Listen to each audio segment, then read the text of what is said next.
welcome back. In this video, we're gonna find the values of x that will make the absolute value of x squared minus 1 bigger than 1. In fact, we have at least two ways.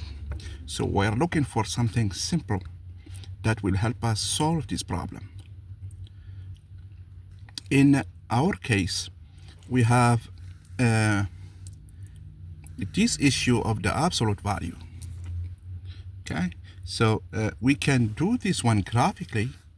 Okay, so because we know that absolute value is always positive, so we can find the values of x that will make this one bigger than 1.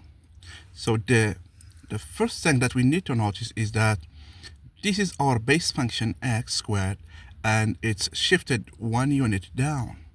So if we try to do this one graphically, let's see if we can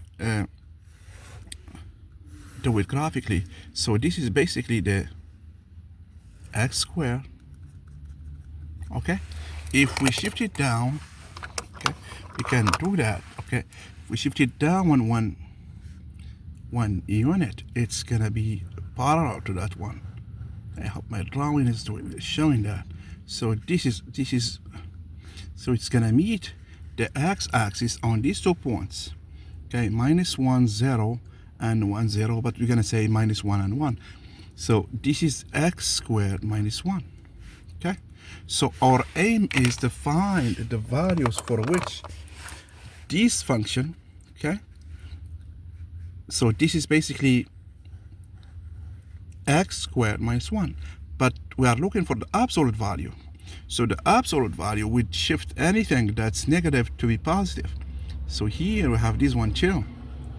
So now this red and green parts is the absolute value of x squared minus 1. Okay, remember that the absolute value of x is something like this. So the absolute value is a positive, it's always bigger than 0.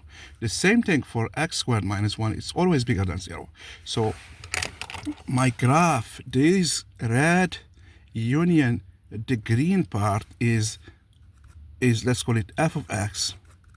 It's x squared minus 1. Okay, but my issue is that I want to find the values of x for which the absolute value of x squared minus 1 is bigger than 1. So let me call this one h of x is the function 1. So let me graph it. So it's this one here. It's this function having y equal 1 for all the x's. Okay, so now I can see here that these two, by inspection, they do intersect in these 2 points. Okay, can I solve these 2 points? Yes. So let's solve it. So x squared minus 1 equals 1. Forget about the absolute value now. So here, if we take 1 to both sides, we get x is just plus minus square root of 2. So we have this point is square root of 2, and this one is minus square root of 2. Now we can solve graphically. Okay, the absolute value is the green one here with the red part. This one is bigger than 1. When it's here, when we are here, we are bigger than 1. Okay. Okay, so it's, let me make this one. Let me make it. So this is 1. This is 1 here, the red part. The green part is x squared minus 1.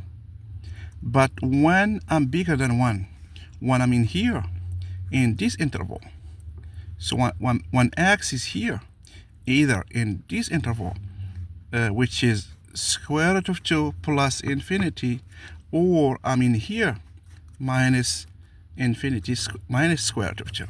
That means I'm bigger than 1. So I'm bigger than 1 if I'm in this interval or this interval. That means when x is in minus infinity minus square root of 2 or square root of 2 plus infinity, I have the values of x needed to give me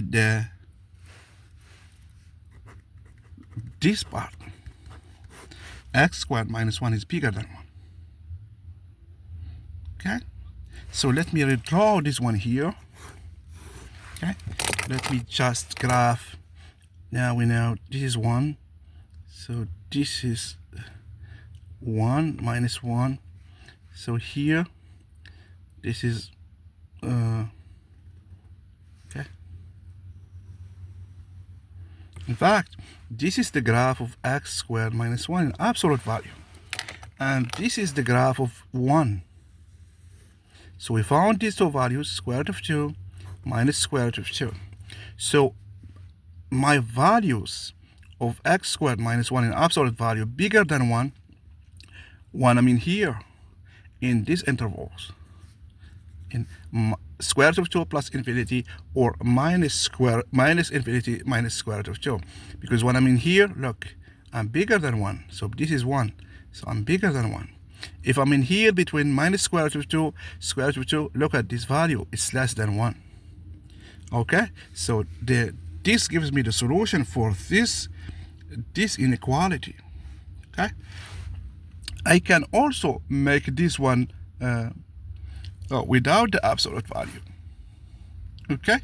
I can solve, I can check the sign. Okay? I can see what this one is positive.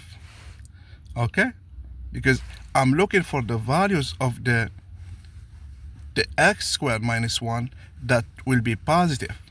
And I can get rid of the absolute value. Okay? But I have this condition here, 1. So I can make a small table. So let me call this function f of x is x squared minus 1. So I get the values, okay? Because I want to see the sign. Minus 1, 1, okay? Plus infinity minus infinity.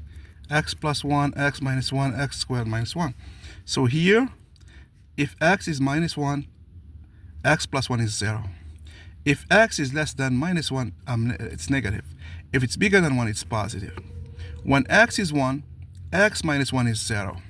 If x is less than 1, it's negative. If x is bigger than 1, it's positive. Now I get the sign of x squared minus 1 by just multiplying. So I see now that x squared minus 1 in absolute value, positive when I'm in here. So it's x squared minus 1.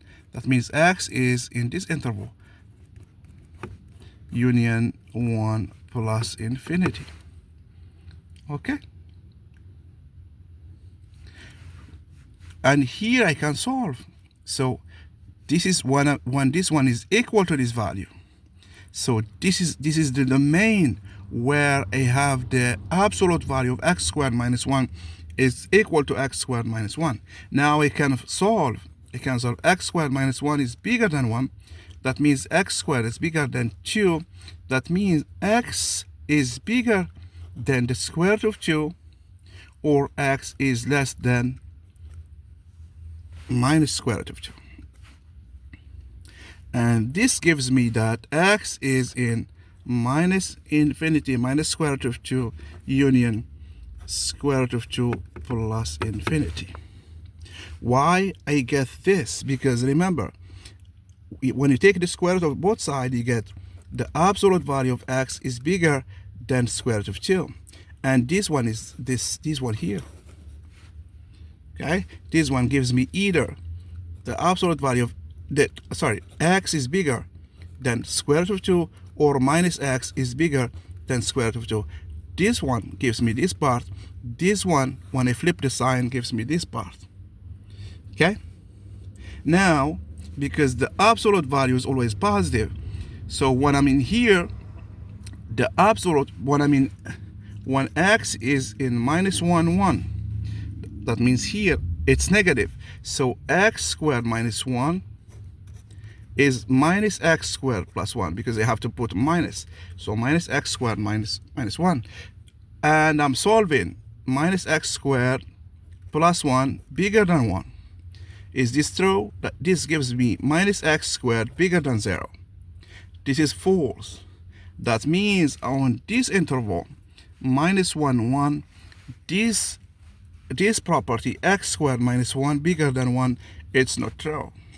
That means it's only true when I'm in this interval. Okay?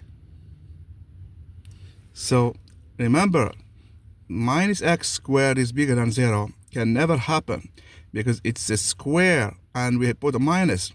So it's positive. It's never gonna be bigger than 0. It's always less than 0. So minus x squared is always less or equal than 0. So that's why I don't have this one. I don't have x squared minus 1 bigger than 1. I'm in this interval minus 1, 1. Okay, I hope this helps. So try to do it again and draw everything that you need. Thank you.